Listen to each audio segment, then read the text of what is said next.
എല്ലാവർക്കും നമസ്കാരം. ഞാനിപ്പോൾ നിൽക്കുന്നത് നമ്മുടെ ഏറ്റുമാനൂർ മഹാദേവ ക്ഷേത്രത്തിലാണ്. ഇന്ന് ഞാൻ നിങ്ങളെ കാണിച്ചു തരാൻ പോകുന്നത് ഏറ്റുമാനൂർ മഹാദേവ ക്ഷേത്രമാണ്. നമ്മളിവിടെ നിന്ന് പ്രാർത്ഥിച്ചു കഴിഞ്ഞാൽ നമുക്ക് എല്ലാ അനുഗ്രഹങ്ങളും ഐശ്വര്യങ്ങളും നമുക്കിവിടെ ഉണ്ടാവും. ഭഗവാന്റെ എല്ലാ അനുഗ്രഹങ്ങളും നമുക്കുണ്ടാവും. നമ്മുടെ എന്ത് പ്രയാസങ്ങളായിക്കോട്ടെ, എന്ത് പ്രശ്നങ്ങളായിക്കോട്ടെ, നമ്മളിവിടെ നിന്ന് പ്രാർത്ഥിച്ച് നമുക്ക് എല്ലാ അനുഗ്രഹങ്ങളും ഉണ്ടാവും. ഇതിൻ്റെ വീഡിയോയിലേക്ക് പോകും. അപ്പോൾ ഇതാണ് ഏറ്റുമാനൂർ മഹാദേവ ക്ഷേത്രം.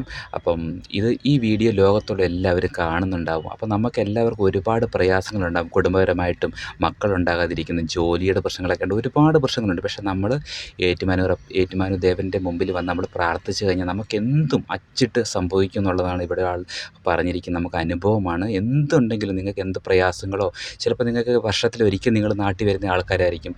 വരുമ്പോൾ നിങ്ങൾ ഭഗവാന്റെ അടുത്ത് വന്ന് നിങ്ങൾ പ്രാർത്ഥിച്ചിട്ട് നിങ്ങൾ തിരിച്ചു പോയി കഴിഞ്ഞാൽ നിങ്ങൾക്ക് ഉയർച്ചകൾ മാത്രമേ ഉണ്ടാവുള്ളൂ. ഇനി ഞാൻ കുറച്ച് അമ്പലത്തിൻ്റെ കുറച്ച് കാര്യങ്ങൾ പറയാം. ദിവസവും 3 വ്യത്യസ്ത ഭാവങ്ങളിലാണ് മഹാദേവൻ ഇവിടെ ദർശനം നൽകുന്നത്. രാവിലെ ആഘോരമൂർത്തി, ഉച്ചയ്ക്ക് ശരംഭമൂർത്തി, വൈകിട്ട് അർദ്ധനാരീശ്വരൻ. പരശുരാമൻ സ്ഥാപിച്ച 108 ശിവാലയങ്ങളിൽ ഒന്നാണ് ഏറ്റുമാനൂർ ക്ഷേത്രം. ക്ഷേത്ര ഗോപുരത്തിൽ നടരാജഭാവത്തിലുള്ള ശിവൻ്റെ മനോഹരമായ ചുവർച്ചിത്രം വളരെ പ്രശസ്തമാണ്. ഭഗവാൻ പടിഞ്ഞാറോട്ട് ദർശനമായാണ് ഇവിടെ കുടികൊള്ളുന്നത്. പിന്നെ ഈ ക്ഷേത്രത്തിലൊരു പ്രത്യേകതയുണ്ട്.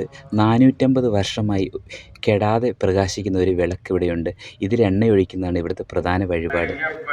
ഏറ്റുമാനൂർ അമ്പലത്തിലെ പ്രധാന ആകർഷണം എന്ന് പറയുന്നത് തിരുവിതാംകൂർ രാജാവായിരുന്ന മാർത്താണ്ഡവർമ്മ 7.5 പൊന്നാനയാണ് ക്ഷേത്രത്തിലേക്ക് സമർപ്പിച്ചത്.